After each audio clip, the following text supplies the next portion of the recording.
everyone, welcome to my channel's Family Diary. Today I am going to talk about the changes you see in a baby of 6 to 12 months. तो major change होता है the baby tries to seat.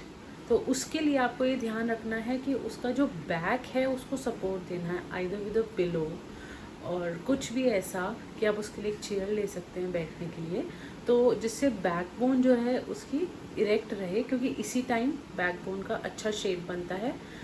Second जो change आप देखेंगे कि 0 to 6 months में हमने बात किया था कि वो मेजर मिल्क पे ही रहता है, मेजर मील उसकी मिल्क ही रहती है. अब आप उसको इंट्रोड्यूस कर सकते हैं सॉलिड्स, जैसे प्यूरीज आती हैं, purees of fruits and vegetables, ठीक है. और इसके अलावा मैश्ड बनाना विद कर्ड वो भी दे सकते हैं, सूप दे सकते हैं, vegetable soup, tomato soup, easily digestible, कोई प्रॉब्लम नहीं है. अगर मिल्क बॉटल फीड पे है तो आप उसको उसमें जूस डाल के भी दे सकते हैं. जैसे अगर आप सूप बनाते हैं या जूस बनाते हैं तो उसको जो एक बड़ी सीव होती है उसमें से निकाल के जो उसका लिक्विड फॉर्म निकलता है उसमें बॉटल में आप दे सकते हैं, तो आराम से वो डाइजेस्ट कर लेगा और सॉलिड फूड की तरफ this will be our first step. उसके बाद सेकंड है कि हमारा जो तीसरा पॉइंट है ये है कि आप उसे ज़्यादा से ज़्यादा स्टमक टाइम दो, ठीक है. स्टमक के उसमें लेटाओ. उसमें 3 चीज़ें होती हैं. पहला, गैस्ट्रिक प्रॉब्लम्स जो हैं वो सारी ठीक हो जाती हैं. अब बच्चा सिर्फ खा रहा है और बैठ रहा है, उसका कोई मूवमेंट नहीं है, तो गैस्ट्रिक प्रॉब्लम होगा ही होगा. तो इसमें आप उसको स्टमक टाइम दो सबसे ज़्यादा. सेकेंड, अगर उसे फिर भी ठीक नहीं होता तो मसाज करो. और तीसरा, आप ग्राइप वाटर दे सकते हो या फिर हींग उसकी नेवल पे लगा सकते हो.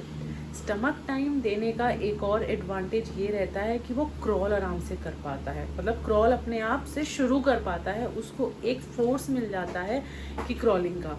क्रॉलिंग के बाद अगर एक बार क्रॉल हो गया तो इवेंचुअली वो चीज़ें पकड़ के चलना भी शुरू कर देगा.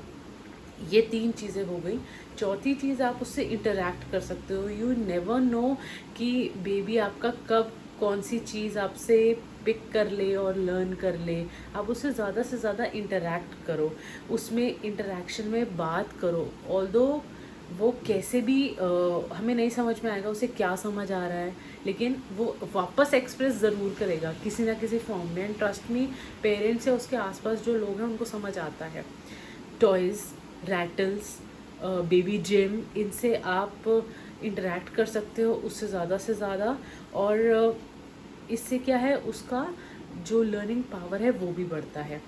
लास्ट पॉइंट जिसके बारे में मैं मेजरली बात करना चाहूँगी वो है उसका ओरल केयर. ये मेरी स्पेशलिटी है, तो थोड़ा सा इसके बारे में ज़्यादा बात करेंगे. इस टाइम 6 to 12 मंथ्स में हमारा पहला टूथ आता है, तो इसमें आप पहले टीथर्स इंट्रोड्यूस करो. सेकेंडली, आप उसको ब्रश कराना शुरू करो. ब्रश में ये होगा कि टूथपेस्ट यूज़ करनी है, और जो टूथपेस्ट होगी वो बिल्कुल पी साइज टूथपेस्ट यूज़ करनी है हमारे ब्रश पे. इससे क्या होता है, उसमें जो फ्लोराइड लेवल है टूथपेस्ट में, अगर वो थोड़ा सा स्टमक में चला भी गया तो आप मिल्क दे रहे हो तो कैल्शियम और फ्लोराइड मिल के बेबी को कोई प्रॉब्लम नहीं करता, कोई गैस्ट्रिक नहीं करता, कोई प्रॉब्लम नहीं होती. तो आप थोड़ा सा पी साइज टूथपेस्ट यूज़ कर सकते हो. टीथर्स हो गए, ये हो गया टूथपेस्ट. तीसरा, अगर आप ब्रश रेगुलरली नहीं करा पा रहे इतने छोटे बच्चे को क्योंकि उसको स्प्लिट करना नहीं आता, या जो भी सुबह शाम नहीं ब्रश करा पा रहे, तो एक सिर्फ रूटीन रख लो कि सुबह या रात को जैसे ही सोता है या सोने जाता है, ल्यूक वार्म वाटर बॉटल में या टम्बलर में जैसे भी, अब उसको थोड़ा दे दो. उससे क्या होता है कि बैक्टीरिया जितने माउथ में हैं वो सब वॉश आउट हो जाते हैं, और एक बार हमारा जो माउथ का पीएच है वो न्यूट्रल पे आ जाता है. तो कम से कम आपका दांत नहीं बच्चे का ख़राब होगा, क्योंकि दांत तो आना शुरू हो गया. पहला जो टूथ आता है उसी से ही आपको ओरल केयर करनी शुरू कर देनी है. इसके अलावा ये ओरल केयर के अलावा या कुछ भी आपको पूछना है तो आप कमेंट सेक्शन पे कमेंट कर सकते हैं. Please do like, share and subscribe my video. Thank you.